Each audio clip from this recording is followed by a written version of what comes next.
Perhaps the most all-encompassing statement to describe the human person comes from God himself in the first reading.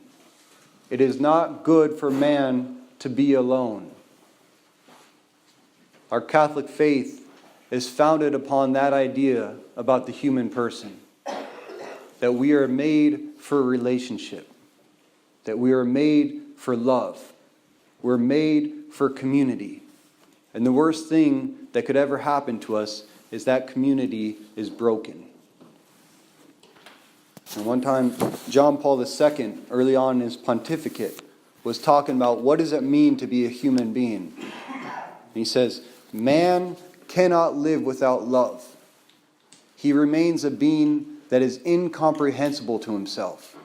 His life is senseless if love is not revealed to him, if he does not encounter it, if he does not participate intimately in it, if he does not experience it and make it his own, his life is senseless. In other words, without experiencing love in our life, we find no meaning in it. And we can only truly know who we are as individuals in our relationships with another. And that's why falling in love is both the most beautiful and the most tragic thing. There's nothing that more awakens the human person than when you fall in love. But at the same time, there's nothing more difficult in love than to understand yourself in relationship to the other person. But it is our faith, it is our belief that it is love that most fully actualizes us. It makes us who we are. I don't know if you've ever heard of the book, The Velveteen Rabbit. Anybody? Yeah, it's like probably a book for 6th graders. I'm slowly building up my reading level, so I'm hoping to be by junior high in a couple years. But it came to my mind as I was meditating on the scriptures. And the subtitle for it is How Toys Become Real. Right, the toys are an image of the human person, obviously. But it's about a stuffed rabbit who wants to become a real bunny. And at one point he's talking to this old worn out horse with his eyes falling out and arms ripped off. And he's asking it, how do I become real? And the rabbit says, what is real? What does it mean to be real? Does it mean to have a bunch of things buzzing around inside of you? The horse replied, real has nothing to do with how you're made. It's a thing that happens to you. When a child loves you for a long, long time, not just to play with you, but really loves you, then you become real. And the rabbit asked, does it hurt? Sometimes, said the horse, but when you're real, you don't mind being hurt. Well, does it happen all at once, like being wound up? Or does the pain come bit by bit? The horse replied, it doesn't happen all at once. You become. It takes a long time. But that's why it doesn't happen often to people who break easily, or have sharp edges, or have to be carefully kept. Generally, by the time that you are real, most of your hair has been loved off, and your eyes drop out, and you get loose in the joints and very shabby. But these things don't matter at all, because once you're real, you can't be ugly, except to those who don't understand. There's a very profound truth in this little story. That to become fully actualized as human beings, it can only come through an experience of love.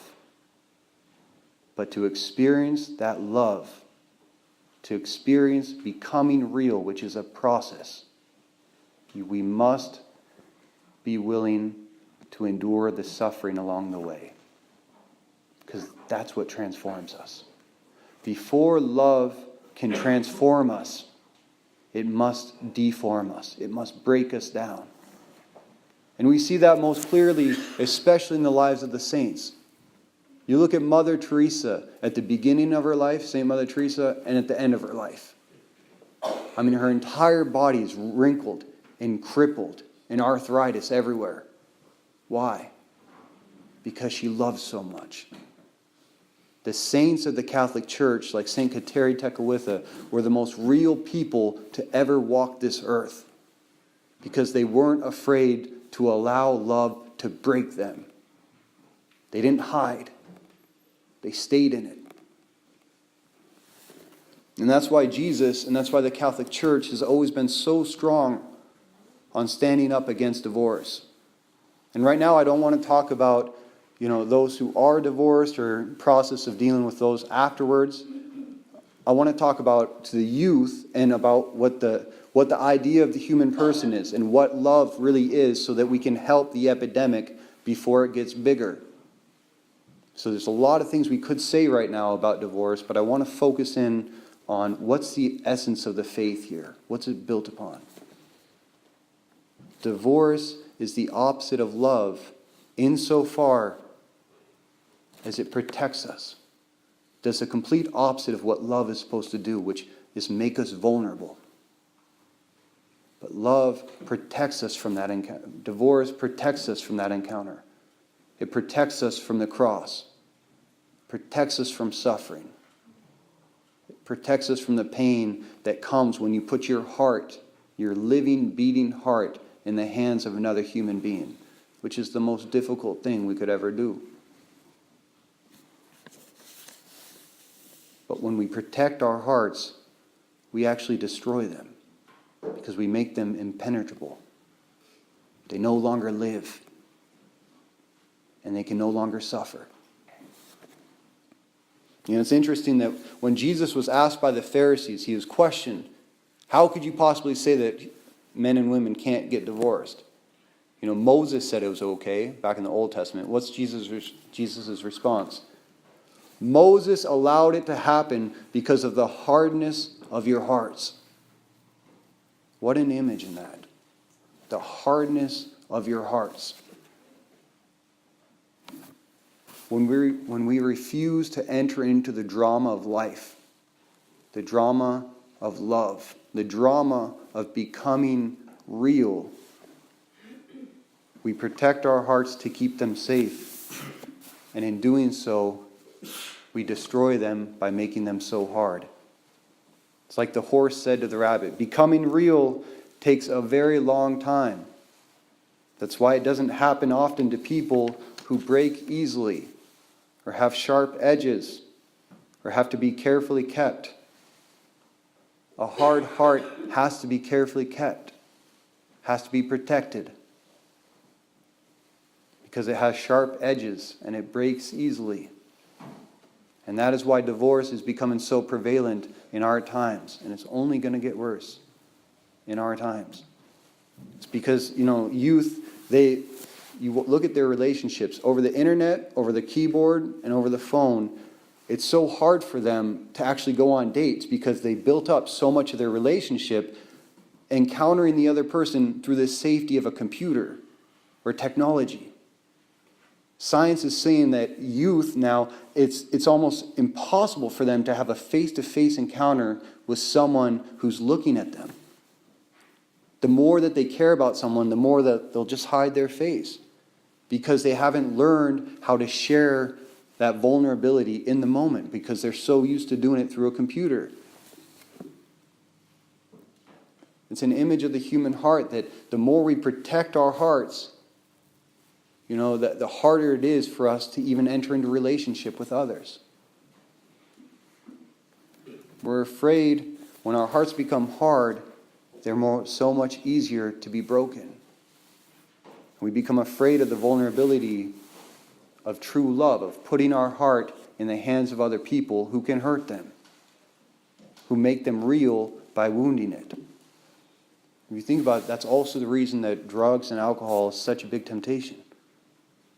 We got to realize that life is hard and love is hard. And that's one of the most difficult things to comprehend is because we're made for love, right? There's no greater experience than falling in love with another person. It's like finally, like Adam when he saw Eve, he was like, yes, finally, flesh of my flesh, bone of my bone. This is what I've been looking for. It was like that aha moment, like someone can save me from the suffering of life. I can share this journey with somebody. They can save me. And you jump on that boat and you put all of your heart onto that shit. And then you come to find out that it's not the paradise that you thought it would be. And the first temptation is to jump or to numb our hearts through the television, through drugs, alcohol, whatever it might be. But when we can understand the reason that Jesus is so big on protecting divorce is because marriage is an image of God's love for us. Human love is the highest experience in life. And it's meant to be an image of God's love for us. And so he says, you must love unto death, because I love you unto death. And when you get married, you're doing it as an image of my love for you. And just as me separating myself from you is inconceivable, so that when you stand in for that relationship, it should be inconceivable that no matter what suffering might come, you'd break up. Because there's nothing that could ever happen that would make me leave you. And the more our mind and our heart is built upon that image of divine love, of human love reflecting that divine relationship, it strengthens us to get through. And I'll end with this. This is a good quote by C.S. Lewis. He's a big Christian apologist in the last century.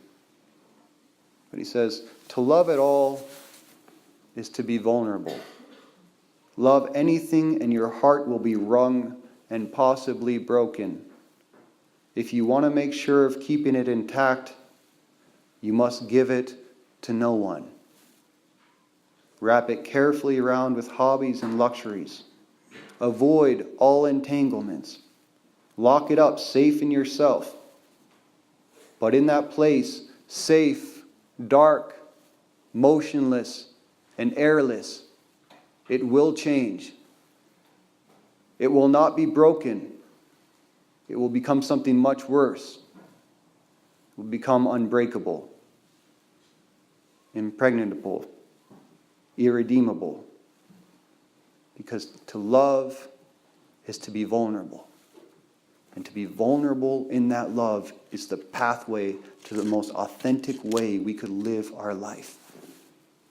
And this doesn't just go for marriage. So as we go forward towards the Eucharist, think about anybody in your life, whether it be family or old friends, anyone who's ever hurt you.